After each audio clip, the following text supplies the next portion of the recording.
Good morning friends. Bharatpur and Agra में छोटी सी vacation मना के हम आ गए वापस बैक टू रूटीन और हमारा डेली रूटीन हो गया शुरू नीर के स्कूल जाने की तैयारी के साथ। और सुबह उठते ही नीर को पीना होता है ल्यूकवार्म वाटर। स्वेटर पहन लो, रेडी हो जाओ बेटा फटाफट। स्लीपर्स कहाँ हैं आपके बेटे? नीर भी रेडी होने चला गया और साथ ही में कुछ ऑनलाइन फ्रूट्स ऑर्डर करे थे, वो भी डिलीवर हो गए थे, तो बस फटाफट से उसको मैंने पानी में धोने के लिए रख दिया। और आज नीर को अपने टिफ़िन बॉक्स में ले जाने का मन था पनीर की भुर्जी एंड रोटी। पनीर मैंने घर पे ही बना दिया था, बस उसका एक्सेस वाटर निकाला और पनीर हो गया था रेडी भुर्जी बनाने के लिए। पनीर की भुर्जी मैंने बहुत ही सिंपल तरीके से बनाई थी, जिसमें पहले मैंने थोड़े से चॉप कर दिए थे प्याज और सरसों के तेल में लगा दिया था सिर्फ हींग का तड़का और साथ ही में प्याज डाल दिए थे भुनने के लिए। मसालों में मैंने यूज़ किया था नमक, थोड़ा सा धनिया पाउडर और साथ ही में थोड़ा सा किचन किंग मसाला, और टमाटर को भी काफ़ी बारीक चॉप कर लिया था। अच्छे से भून के बढ़िया सा मसाला हो गया था रेडी। बस इसके अंदर मैंने डाल दिया था पनीर और उसको किया अच्छे से मिक्स, और थोड़ी देर में पनीर की भुर्जी हो गई थी रेडी। सब कुछ रेडी था। नीर के लिए फ्रूट्स पैक करे और साथ ही में लंच, और नीर चला गया अपने स्कूल के लिए। और मैं भी लग गई थी घर के काम निपटाने में और थोड़ा सामान अनपैक करने में। ठंड तो यहाँ पे बहुत ही ज़्यादा हो रही है, बिल्कुल भी कम नहीं हो रही है। खैर ज़्यादा टाइम ना वेस्ट करते हुए मॉर्निंग वॉक पे आज मैं थोड़ा सा लेट गई थी और पहले ही बना दिया था लंच। और लंच में बना दी थी सिंपल सी आलू गाजर मटर की सब्जी।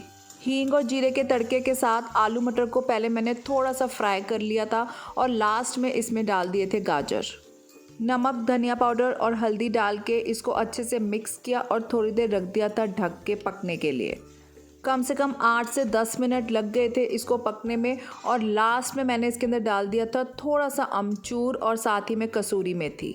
सब्जी हो गई थी तैयार, तो बस जल्दी से रेडी होके मैं चल पड़ी अपनी मॉर्निंग वॉक के लिए। और बाहर निकलते ही हो गई प्रॉब्लम। 3 में से 2 लिफ्ट्स ख़राब पड़ी हुई थी और एक ही चल रही थी और वो जा रही थी नीचे, और 10 से 15 मिनट यहीं पे वेस्ट हो गए। हाई राइज बिल्डिंग्स में जहाँ पे 20+ फ्लोर्स हैं वहाँ पे बहुत ज़्यादा डिपेंडेंसी हो जाती है लिफ्ट्स पे। एट लास्ट लिफ्ट आ गई थी। फटाफट से मैंने अपनी मॉर्निंग वॉक कंप्लीट करी। अराउंड 3000 स्टेप्स ही आज करे, और आके रेडी होके लंच ब्रेकफास्ट पैक करके मैं निकल गई जल्दी से ऑफिस के लिए, क्योंकि ऑलरेडी लेट भी हो ही गया था। और शाम को घर पहुंच के नीर के साथ स्टार्ट हो गई थी डिस्कशंस पढ़ाई और एग्ज़ाम्स की, क्योंकि एग्ज़ाम्स आने वाले हैं। पूरी प्लानिंग शुरू हो गई। 20 फेब से स्टार्ट है, रोज़ एक एक चीज़ करनी है। आ रही है बात समझ में? ठीक है ना। ये मत सोचना कि 28 से पेपर है तो मैं 28 से ही पढ़ाई स्टार्ट करूँगा, ऐसे नहीं होगा। आपकी अब घूमा घामी हो गई है, अब आराम से अब आप अपनी पढ़ाई पे ध्यान लगा सकते हो। जो भी मैं बोलूँगी उसके हिसाब से करते हैं। मैथ्स का भी कर लिया। आर्ग्यूमेंट्स मत करना कि ये नहीं करना वो नहीं करना। जो मैं बोल रही हूँ मेरे हिसाब से उसको करते रहना। आपके दिमाग में कोई प्लान है पढ़ाई का तो बता दो मुझे। मतलब आप किस तरीके से पढ़ाई करना चाहते हो? आपके दिमाग में कोई प्लान है? मेरे को बस ये कहना चाहता कि अभी मैं यहाँ लर्न करूँगा, फिर ना मैं आगे चल के जब जैसे समझो 28 फरवरी आ गया तब मैं एग्ज़ाम करूँगा तो मैं भूल जाऊँगा। नहीं भूलोगे नहीं, आप नहीं भूलते हो बेटे। बस रिवाइज हाँ आपको याद आ जाएगा। क्या हुआ? करने पे हो गई। दिखाओ तो नस क्या होगी? नस तो नहीं मुड़ गई। नस चढ़ गई होता है। नस चढ़ना क्या होता है? ठीक हो जाएगा। नस चढ़ना क्या होता है? नस के ऊपर नस चढ़ जाती है। कैसे? ये अंडरलाइन वाले सारे करे हैं आपने? पूछूंगी मैं अभी। पूछ लो। पहले हैन आई थी कि एग आया था? मुर्गी आई कि अंडा? दुनिया में पहले हैन आई। तो हैन सॉरी हैन नहीं, फिर एग आया। एग कहाँ से आया? जो डायनासोर वगैरह होते थे पहले वो एग दे देते, तो कुछ तो उसमें कुछ साइंटिफिकल कुछ तो ग्लिच आ गया था जिसमें डायनासोर के बच्चे की जगह कोई ऐसा अजीब सा डायनासोर नहीं, मैं आपकी बर्ड के बच्चे की बात कर रही हूँ। वही तो कह रहा हूँ, कोई टेक्निकल ग्लिच आ गया एग में जिससे डायनासोर के बच्चे की जगह कोई अजीब सा हैन जैसे दिखने का हैन ही था वो। तो फिर थ्योरी आ गई है। आप ही कह रहे हो कि डायनासोर के अंडे में से चिक निकल गया और वो चिक हैन बन गई और उस हैन ने फिर एग दिया। शेड करते वक्त दर्द होती है। हाँ मेरे को एक चीज़ याद आई। जब हम वहाँ गए थे स्टैचू ऑफ यूनिटी तो हमने पेट जोन देखा था, और उसके अंदर वो थी ना एक इगुआना। हाँ इगुआना। एक आंटी थी ना जो इगुआना की देखभाल कर रही थी, हाँ, वो क्या कह रही थी कि shed- अभी ये अपनी स्किन शेड करने का इसका टाइम आ गया है। जब ये अपनी स्किन शेड करेगा तो इसको ना बहुत इरिटेशन होगी, बॉडी इचिंग, हाँ इचिंग होगी, खुजली हुई। हाँ बॉडी में इचिंग होगी जब वो स्किन शेड करता है। तो इनको भी इचिंग होती होगी फिर।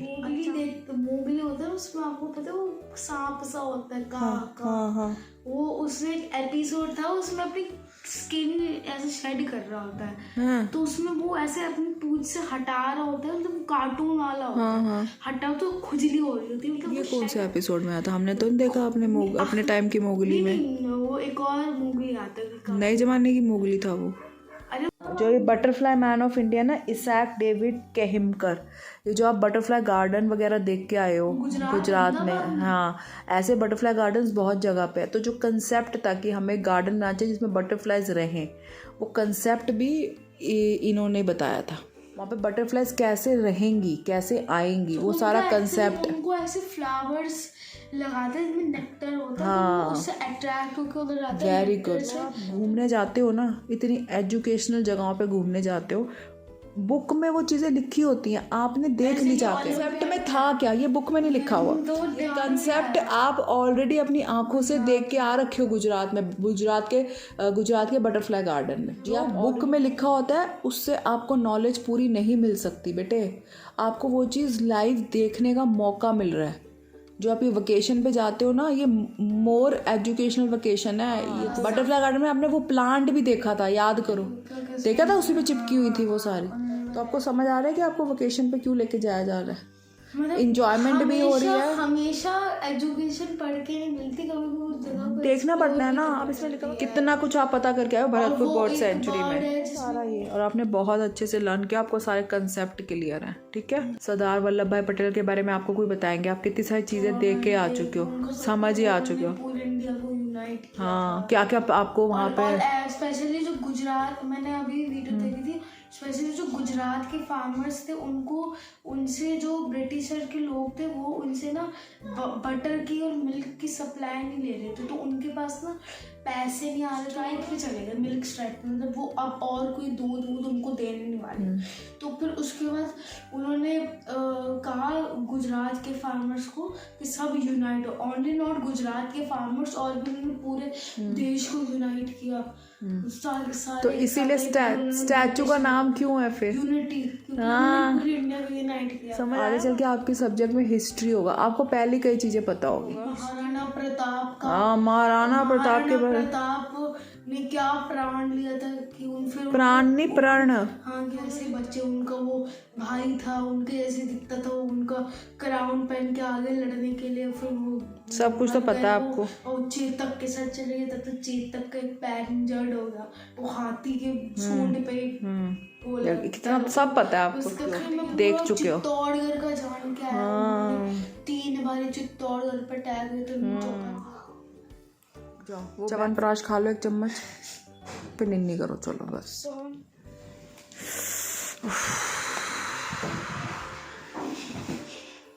यहाँ ताजमहल में क्यों नहीं करा आपने ऐसे? ताजमहल के सामने खड़े होकर ऐसे मटक लेते हैं, क्यों नहीं मटके? ताजमहल में बहुत ज़्यादा भीड़ थी। तो क्या हो गया, भीड़ क्या, वो भी देख लेते। तो आज का हेक्टिक सा डे हुआ हमारा क्लोज। अगर आपको वीडियो पसंद आए तो लाइक एंड शेयर ज़रूर करिएगा। Thank you and good bye.